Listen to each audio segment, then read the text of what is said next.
Chad Stahelski's Highlander Reboot starring Henry Cavill will begin filming this year, and it's a movie I'm confident will be good, and yet I do have some concerns. Here are 5 mistakes Henry Cavill's Highlander Reboot must avoid.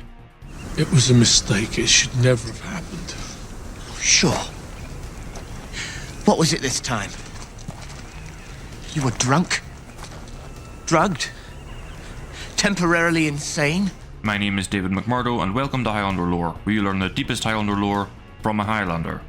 Now, in listing the 5 mistakes that the creators of the Highlander reboot could make, I'm going to go in descending order, from the mistakes I think there's less risk of them making, to the mistakes I think there's the greatest risk of them making.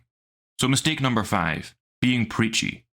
No one wants to feel they're being lectured when watching entertainment, but this doesn't mean you can't touch upon serious issues. They did it all the time in the original Highlander universe, especially in the TV show. There's an episode in even the first season in which Tessa finds out that an old friend of hers has begun engaging in prostitution, and she isn't happy about it.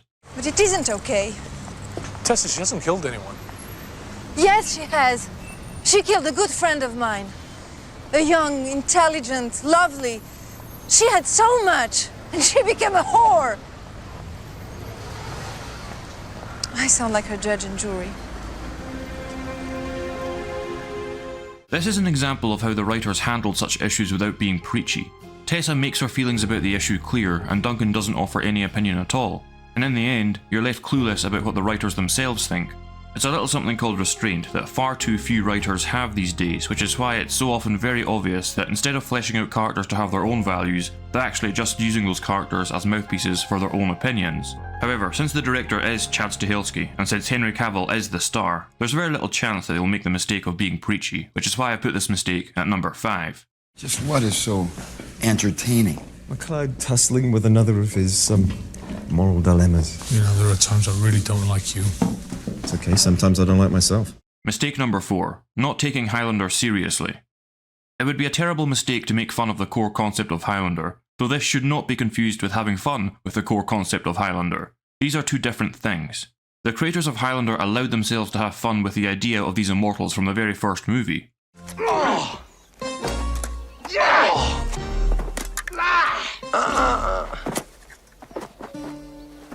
Stop, sir. I beseech you. I apologize for calling your wife a bloated warthog. What's important is that they ultimately took the core concept of Highlander seriously and played it straight. If you don't do that, then you undermine the stakes and drama that are at the very heart of the Battle of the Immortals, and therefore actually end up undermining the core concept. And there are many ways one could make this mistake, such as in making the characters too silly. MacLeod. I'm Duncan Macleod. I'm Duncan Macleod. I'm Duncan Macleod. Well, Duncan Macleod, you have squandered your precious gift. You could have ruled the world. And you pissed it away. Have a nice day. In the first Highlander movie, we see Sunda Castigear for a grand total of 2 scenes, and a man Fazil for a grand total of 1 scene, and yet there's a weight to the performances that has you fully believing that those men lived for centuries. Now, the TV series was a little different because it featured a world in which there were many more immortals and so had a greater range of immortal characters. You had characters like Grayson that were dead serious. I shall hunt down your protégés, one by one, until you sicken of it and come out of sanctuary to fight me. And then characters like Danny Chimoli that were very unserious.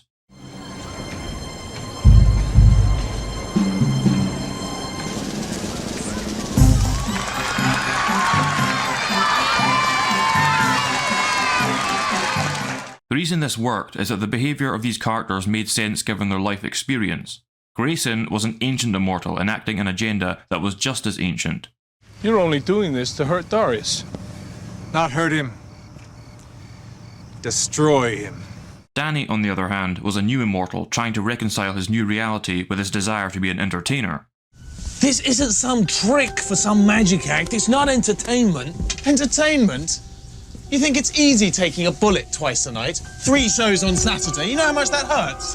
You do 23 shows a week. I mean, do you get a piece of the gross?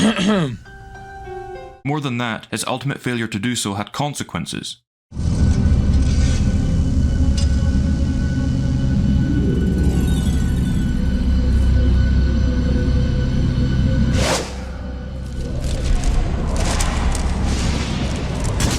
So you can have silly characters, you just have to give them backgrounds that justify it and a realistic progression.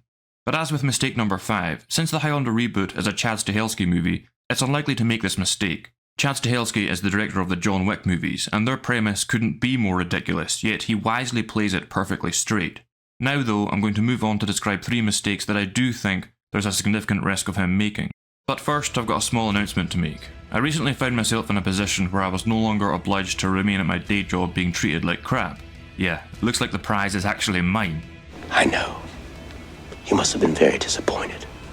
All those nice years thinking you were the only one left. But you see, the prize was never yours. And now, it never will be. Amen. So now that I've got more free time to do what I want, I'm going to be making 2 Highlander Lore videos a week for the next while, one on Tuesdays and one on Fridays. This is firstly because I want to take advantage of the channel's momentum, and secondly because by the time the Highlander Reboot gets released, I want to have what Connor Macleod has. And what do you have, Connor? I have an extensive library. So on Friday, I'll be uploading my next video revealing more truths about the Highlander quickening, and then on Saturday, I'll upload the next Highlander hypothetical over on Patreon. Thank you for watching. Mistake number 3. Being unrealistic. There are some people who think that if a story has fantasy or science fiction elements, then every rule of reality can just be thrown out the window. These people could not be more wrong. In fact, it's the opposite. Fantastical elements become more fantastical and important the more grounded the setting otherwise is. This is something else that the original Highlander universe did well. It always kept its focus on the immortals themselves, and when the writers did play with other fantasy elements, whether it was magic items, ghosts, or the demon Ahriman, they made sure to justify it and connect it to the world of the immortals. So there are demons running around. There are dead people walking. You're walking? How many times have you been killed? Richie, it's not the same thing and you know it. No. I don't know it. Nobody knows the reason that immortals exist, and maybe this is it. But when it comes to the Highlander Reboot, my real concern is the fight sequences. The whole point of John Wick is the stylized violence, which is why it's okay when it gets a little absurd. But that can't be the case with Highlander. You don't want the sword fights to be realistic to a historical degree because that wouldn't be entertaining, but you also don't want them to be utterly unbelievable. There's a careful balance to be maintained here, and I just hope Stahelski gets it right. And speaking of balance, mistake number 2, an imbalance of mystery.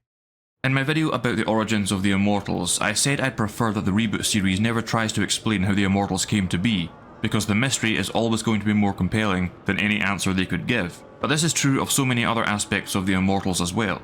What has to be remembered is that what's mysterious to us about the Immortals is just as mysterious to them. The Immortals themselves don't fully understand the quickening, know where they come from, or even know why there can be only one. There can be only one. The source. It's all been a lie. Yeah, maybe it is. Maybe it was just a story we made up to make ourselves feel better at night. Maybe this is the way the dream ends. But at the same time, you don't want to make the Immortals mundane either. Now, I'm not saying that Stahelski is going to give us the Highlander version of midichlorians, but I do fear he might just ignore the mysterious side of the Immortals altogether. I've referred to William Panzer and Peter Davis many times in my videos. They're the producers of classic Highlander, and while it's true that they often took the franchise in undesirable directions, it's also true that without them, we wouldn't have had all those weird elements that we fans love to discuss. Do you know anything about the Methuselah Stone, MacLeod? There have been stories about its power since before I was born. Whoever has it lives forever. Yeah, but our immortality doesn't work like that. You know that. Our immortality doesn't. It belonged to Methuselah. He lived to be over 900 years old. Says who? Before Methuselah died, he gave it to his grandson, Noah. Now, Noah survived the Great Flood. So in short, the mysterious elements of the Immortals should remain mysterious, but those mysterious elements and speculation concerning them should still be there. Mistake number 1. Being soulless. If the Highlander Reboot makes one or maybe even 2 of the mistakes that I've already talked about, then it can probably survive them. But there is no question that if it makes this mistake, it will fail as a Highlander movie. On the surface, Highlander is about immortal men and women fighting to behead one another throughout history until only one remains, with those beheadings being followed by a maelstrom of special effects. But what gave the series its heart was its many reflections on what it would mean to be immortal.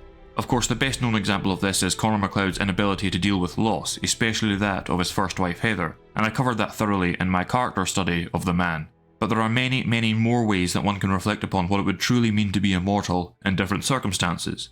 Once again, the TV series was very good at this. Like in the Season 2 episode Studies in Light, Duncan encounters a mortal woman he'd had a relationship with decades earlier. Duncan? It's you. How did you find me? Where have you been all these years? This is Duncan Macleod, the one I told you about. Now, Miss Pleager, this is a young man. She's not only now old, but also dying, so the dilemma for Duncan becomes, does he leave it alone and just let her go to her grave thinking she's crazy and with so much left unsaid? Or does he tell her who he is, hoping that she believes that he's immortal? He ultimately decides on the latter. It's not the first time I've imagined this. No, Linda, it's not your imagination. I wanted to tell you the first time I saw you in the gallery. I'm so proud of you. Always have been. Hey, tell me. Tell me you believe me. The sword fights and special effects of Highlander may be entertaining, but it's the heart of the franchise that made it truly immortal. It cannot just be John Wick with swords, and I truly hope Chad Stahelski understands that. Thank you very much for watching, everyone. Let me know what your concerns for the Highlander reboot are, and remember, in the end, there can be only one.